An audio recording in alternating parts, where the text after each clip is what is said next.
মাঝে মাঝে তো বেশ ওই মশলা দিয়ে কষিয়ে মাছ মাংস রাঁধতে পারো গিন্নি। বাজারে মাছ মাংসের দাম জানো? ছেঁড়া কাঁথায় শুয়ে মাছ মাংস খাওয়ার স্বপ্ন দেখতে লজ্জা করে না তোমার? আসলে কি জানো তো গিন্নি, আমার লজ্জাটা ওই তোমার রান্নাঘরে রাখা মশলার বাক্সের মতো, শুধু আছে কিন্তু কোনো কাজে লাগে না।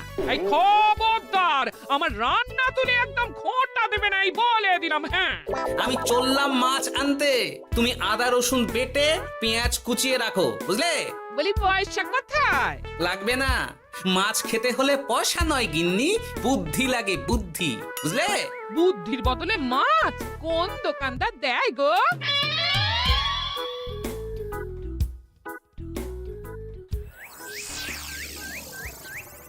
না না না না না, কিছুতেই বুঝে উঠতে পারছি না। এই নিন জাহাপনা, আপনার জন্য আম পোড়া শরবত এনেছি, খেয়ে নিন। ওরা কপাল আগে সামলাই, তারপর আম পোড়ার শরবত খাবো। সে কি জাহাপনা, আম তো আপনার প্রিয় ফল। তার চেয়েও প্রিয় ক্ষমতার লোভ।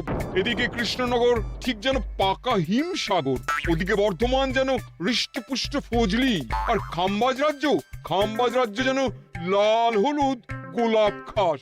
এদের একসঙ্গে খেতে না পারলে আমার ঠিক ভাত হজম হচ্ছে না উজির। হবে হবে, খুব তাড়াতাড়ি এই রাজ্যগুলো আপনার বর্ষতা স্বীকার করবে জাহাপনা। শুধু চাই সঠিক উপায়। কি উপায়? এদের সঙ্গে যুদ্ধে লড়ে আপনি সহজেই রাজ্যগুলো জিতে নিতে পারেন জাহাপনা, কিন্তু তাতে রাজ্যবাসীর ভালোবাসা পাবেন না। রাজ্যবাসীর ভালোবাসা পেতে হলে প্রমাণ করতে হবে তাদের রাজারা অপদার্থ। কি বলছো উজির? আমার তো কিছুই মাথায় ঢুকছে না। আপনি হলেন বাংলার নবাব, আর কথায় আছে না, মাছে ভাতে বাঙালি। বাঙালিকে না বুঝলে বাংলা জিতবেন কিভাবে? আসুন আসুন জাহাপানা, আসুন, আমি আপনাকে বাতলে দিই বাংলা জেতার উপায়। সাব্বাস উজির, তোমার বুদ্ধিটা ঠিক পাকা ল্যাংড়া আমের মতো না, মিষ্টি।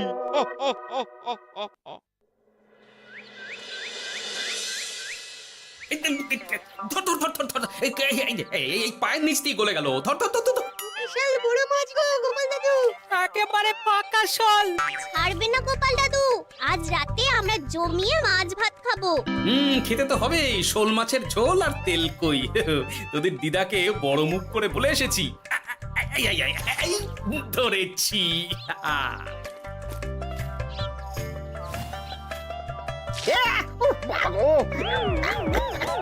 ছি ছি ছি ছি, কি দুর্গন্ধ!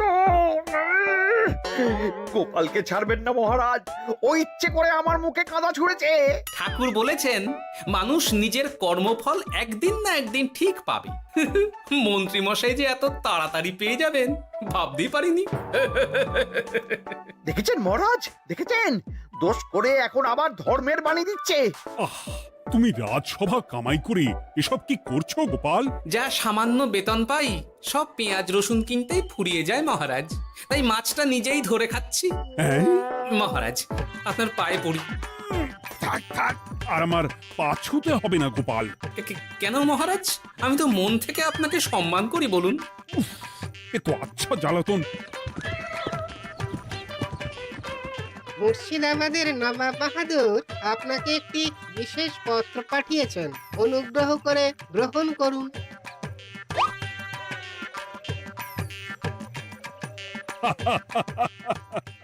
এ তো দারুণ আবদার।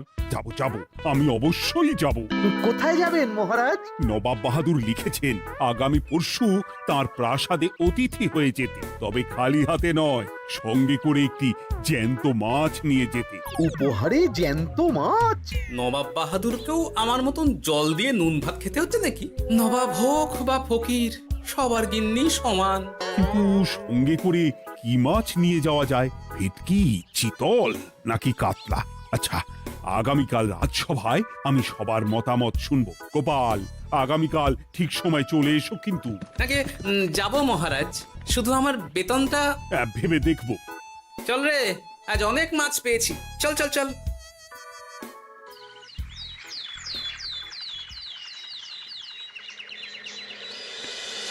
কি মহারাজ, আপনাকে এত চিন্তিত দেখাচ্ছে কেন? নবাব বাহাদুরের জন্য কি মাছ উপহার স্বরূপ নিয়ে যাওয়া যায় সেই চিন্তায় গতকাল রাতে আমার ভালো ঘুম হয়নি মন্ত্রী। আমিও গতকাল রাতে দু চোখের পাতা এক করিনি মহারাজ। অনেক ভেবে সকালের দিকে আমার মাথায় একটা বুদ্ধি এলো। কি বুদ্ধি? নবাবকে উপহার স্বরূপ ইলিশ দিলে কেমন হয়? বোঝো কাণ্ড, এই বুদ্ধির জন্য রাত জাগতে হলো। হ্যাঁ, ইলিশ তো জল থেকে তুললেই অক্কা পায়, তা জ্যান্ত থাকবে কিভাবে? ঠিক ঠিক, মন্ত্রীর মাথায় গোবর আছে না ভুসি? আমার মতে উপহার স্বরূপ ছোট মাছ নিয়ে যাওয়াই ভালো। এই যেমন ধরুন ওই পুঁটি মাছ, যেও খেতে পারবেন আবার ঝালও খেতে পারবেন। ছি ছি ছি ছি ছি, সবাই হাসবে যখন দেখবে কৃষ্ণনগরের মহারাজ উপহার স্বরূপ নিয়ে গেছেন পুঁটি। ওরে বাবাই, তাহলে থাক বাবা। তাহলে বাদ গেল মোট দুটি, ইলিশ আর পুঁটি। আমার মতে কাতলা দেওয়াই ভালো, ওজনেও বেশি হবে। না না না, কাতলা দেখতে একদম ভালো নয়, মাথা মোটা মাছ কোথাকার। উপহারে এমন কিছু দেওয়া উচিত যা দেখতে সুন্দর হবে।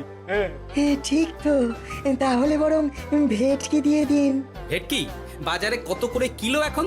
পয়সার চিন্তা আমি করছি না গোপাল, বরং আমার চিন্তা মান সম্মানে। বাকি রাজ্যের রাজাদের তুলনায় আমার উপহার যেন নবাবের বেশি পছন্দ হয়। কিন্তু সবাইকে এরকম অদ্ভুত উপহার নিয়ে যেতে বলার কারণ কি? মাছ, তাও আবার জ্যান্ত। আচ্ছা মহারাজ, এর পিছনে নবাব বাহাদুরের কোনো চাল নেই তো? গোপাল, তুমি মিছি মিছি সন্দেহ করছো। কথা না ঘুরিয়ে বরং একটা ভালো মাছের নাম বলো দেখি। ভালো মাছ? জ্যান্ত কই মাছ নিয়ে যান মহারাজ, গতকাল অনেকগুলো ধরেছি।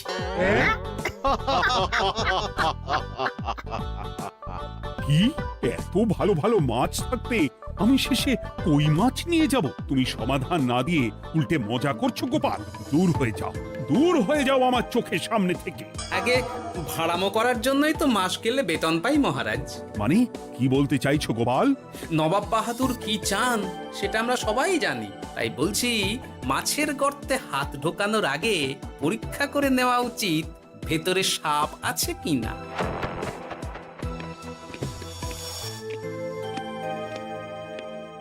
এই মন্ত্রী, গোপাল কি বলে গেল? সাপ ব্যাং কিছুই তো বুঝলাম না। ছাড়ুন তো গোপালের কথা, আমরা বরং মাছ নিয়ে আলোচনা করি। আমার মতে জ্যান্ত ভেটকি নিয়ে যাওয়াই ভালো। আমাদেরও ওই ভেটকিতেই মত আছে। বেশ, এই নাও 100 মোহর। বেছে বেছে সবচেয়ে বড় ভেটকিটা বাজার থেকে কিনে আনো মন্ত্রী। তারপর তাকে রূপোর গামলায় জল ঢেলে রাখো। আমি কাল ভোর ভোর মুর্শিদাবাদের উদ্দেশ্যে রওনা হব। কোনো চিন্তা করবেন না মহারাজ, কাজ হয়ে যাবে। যাওয়ার সময় চিঠিটাও সঙ্গে করে নিয়ে যেতে হবে। নবাবের হুকুম।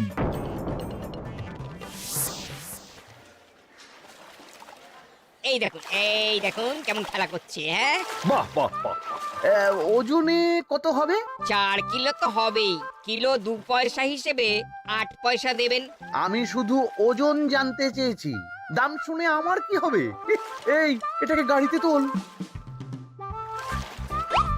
আর মাছের দামটা?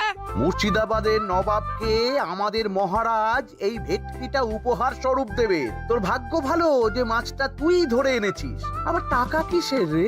আয় রে আয় আয় আয় আয় আয়, আমার কত ক্ষতি হয়ে গেল।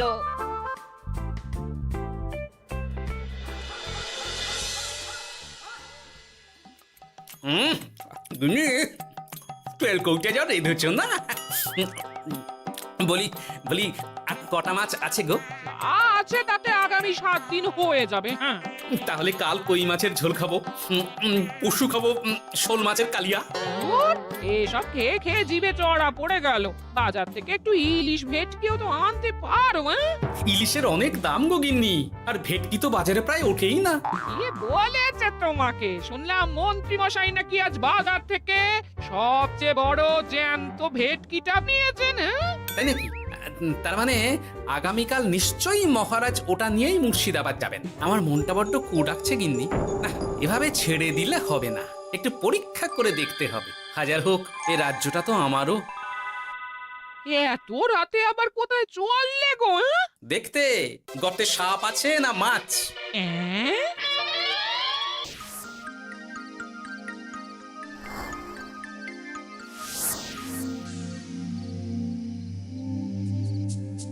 এ কি গোপাল, এত রাতে? সব ঠিকঠাক বুঝেছো তো? হ্যাঁ হ্যাঁ, তুমি কোনো চিন্তা করো না গো গোপাল দাদা। তাহলে কাল উত্তরের জঙ্গলে।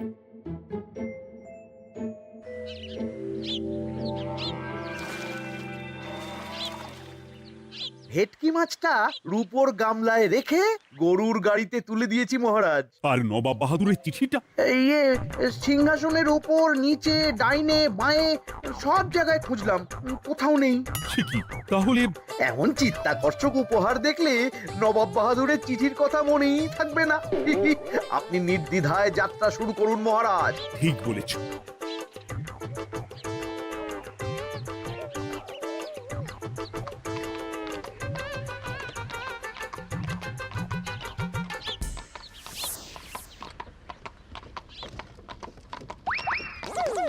ওই তো মহারাজের রথ এসে গেছে।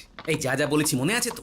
আছে গো আছে, ভেটকি মাছের পাতুরি আর ঝোল দুটোই রাঁধবো। হ্যাঁ, আমার ফিরতে কদিন দেরি হতে পারে, বেশি দেরি হলে তোমরা খেয়ে নিও, এবার লুকিয়ে পড়ো।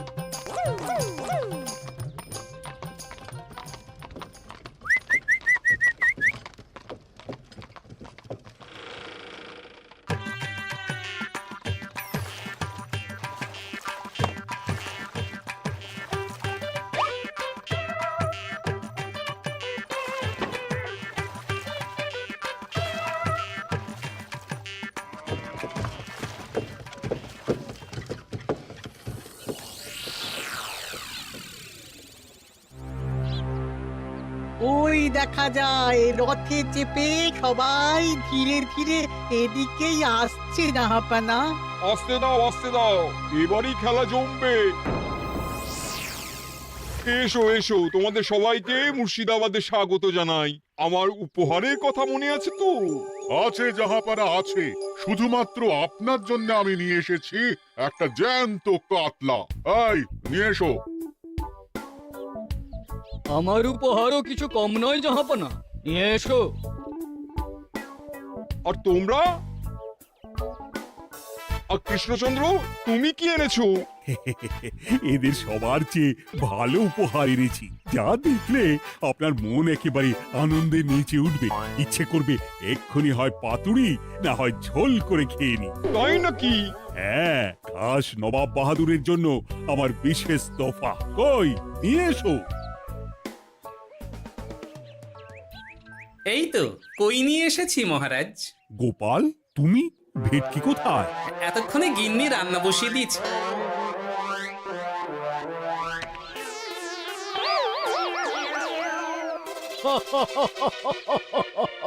শেষে কিনা কই মাছ? আর কোনো মাছ খুঁজে পেলে না নাকি কৃষ্ণচন্দ্র?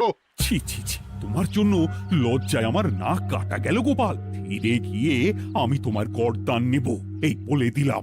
অনেক হয়েছে, এবার তোমরা সবাই আমার কথা মন দিয়ে শোনো। আমি তোমাদের সবাইকে একটা করে জ্যান্ত মাছ আনতে বলেছি, একটি বিশেষ কারণে। তার আগে সবাইকে আমি জিজ্ঞাসা করতে চাই, আপনারা সবাই নবাব বাহাদুরের পাঠানো চিঠিটা মন দিয়ে পড়েছিলেন তো? হ্যাঁ পড়েছি। হ্যাঁ হ্যাঁ হ্যাঁ, আমরাও পড়েছি।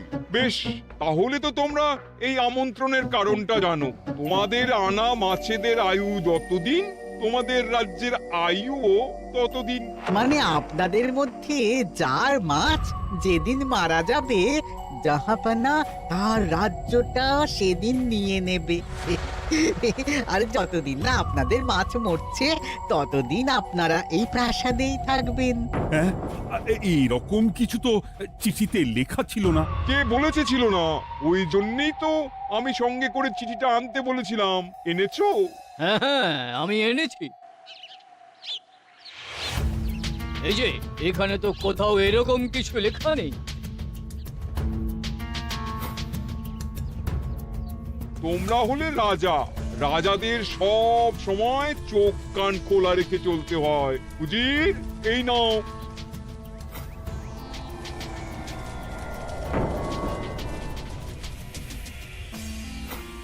সত্যি তো, চিঠিতে তো এটাই লেখা আছে। আমাদের সঙ্গে প্রতারণা করা হয়েছে।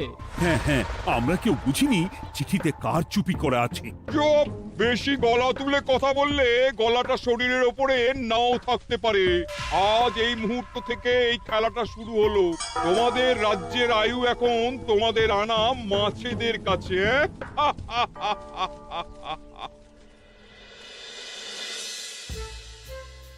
উজির, কার মাছের কি অবস্থা? আগে বাকিরা মোটামুটি সাঁতার কাটছেও, খাম্বাজ রাজার আনা কাতলা খাবি খাচ্ছে। মনে হয় খুব তাড়াতাড়ি যাবে। বাবা বাবা বাবা, এ তো খুব ভালো কথা। অপেক্ষা করি তবে। গেল গেল, আমার রাজ্যটা ভেসে গেল। গেছে মহারাজ, গেছে। আজ থেকে খাম্বাজ রাজ্য আমার। খাম্বাজ রাজাকে বন্দি করো। পাবদার রুইও ভেসে উঠেছে জাহাপানা। তোমাদের রাজ্য দুটো আমি খেলাম। বাকি রইল শুধু বর্ধমান রাজা চিতল আর কৃষ্ণচন্দ্রের কই। যা, আমারটাও গেল। আগে জানলে আমিও কৃষ্ণচন্দ্রের মতন জিওল মাছ আনতাম। কৃষ্ণচন্দ্র, নিজেকে এত চালাক ভেবো না। একটু দেরি হলেও একদিন না একদিন তোমার কইও ভেসে উঠবে। ততদিন তুমি আর গোপাল আমার প্রাসাদেই থাকবে, কেমন? এ তো উত্তম প্রস্তাব নবাব বাহাদুর। আপনার প্রাসাদের বিরিয়ানির কোনো তুলনাই নেই। অনেকদিন নুন ভাত খেয়ে আছি, আজ একটু বিরিয়ানি হবে নাকি? পেয়ে যাবে গোপাল। নবাবের প্রাসাদে অতিথিদের যত্নের কোনো ত্রুটি হবে না।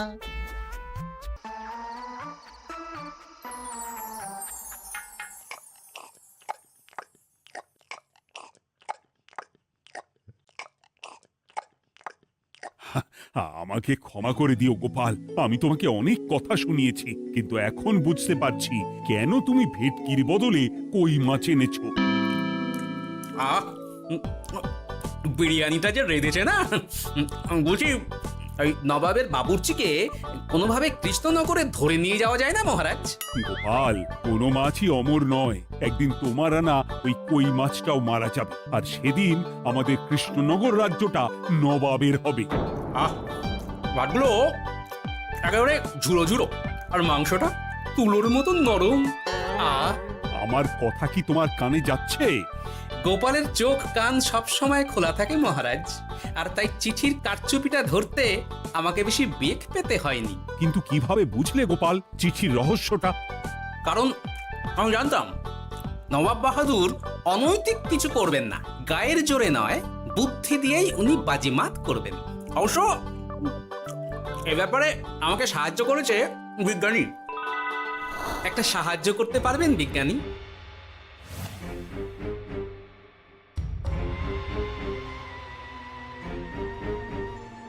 তোমার সন্দেহ একদম ঠিক গোপাল। এই চিঠিতে লেবুর রস দিয়ে লেখা হয়েছে কয়েকটি লাইন, যা শুধু আগুনের তাপেই ফুটে উঠবে। এই নাও। সর্বনাশ! গর্তে মাছ নয়, বিষধর সাপ আছে। এবার কি হবে গোপাল? আগামী 7 দিন পেট ভরে বিরিয়ানি খাবো মহারাজ। ততদিনে ওরা এসে যাবে। কারা আসবে? দেখুন না শুধু।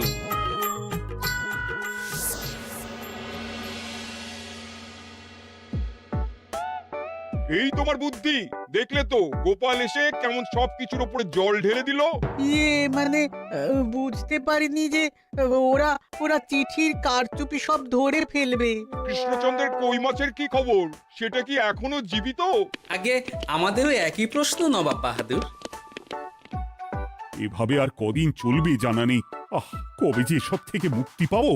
দাঁড়ান জাহাপানা, আমি ছুটে গিয়ে দেখে আসছি মাছটা জীবিত আছে কিনা। তুমি বুনোল হলে আমিও বাঘা তেঁতুল। কৃষ্ণচন্দ্র, যতদিন না মাছটা মরছে তোমাকে আমি এখানেই আটকে রাখবো। সর্বনাশ হয়ে গেছে জাহাপানা, দেখবেন আসুন, দেখবেন আসুন। কি হয়েছেটা কি? চলুন না, নিজের চোখেই দেখবেন। সে কি, কই মাছ বাচ্চা দিয়েছে? এটার অপেক্ষাতেই তো ছিলাম। ওরা এসে গেছে মহারাজ। এবার আপনার রাজ্য সুরক্ষিত। মানে মানে নবাব বাহাদুরের কথা অনুযায়ী মাছ মারা গেলে রাজ্য ছাড়তে হবে। এমনিতেই কই মাছের জান শক্ত, এরাও বড় হবে, বাচ্চা দেবে। এইভাবে কই মাছের গুষ্টি মরে শেষ হতে হতে নবাব বাহাদুর আর বেঁচে থাকবেন না। হ্যাঁ নয়, হ্যাঁ। বেছে বেছে ঠিক মা কই মাছটাকে নিয়ে এলে। এবার রাজ্যে ফিরি। কি লাভ? সেই তো নুন ভাত খেয়েই থাকতে হবে। না না, আমি তোমার বেতন 10 গুণ বাড়িয়ে দেব। আর যাওয়ার সময় নবাবের বাবুর্চিকেও ধরে নিয়ে যাব। আজ থেকে তুমি শুধু বিরিয়ানি খাবে। জয় জয় মহারাজের জয় জয়।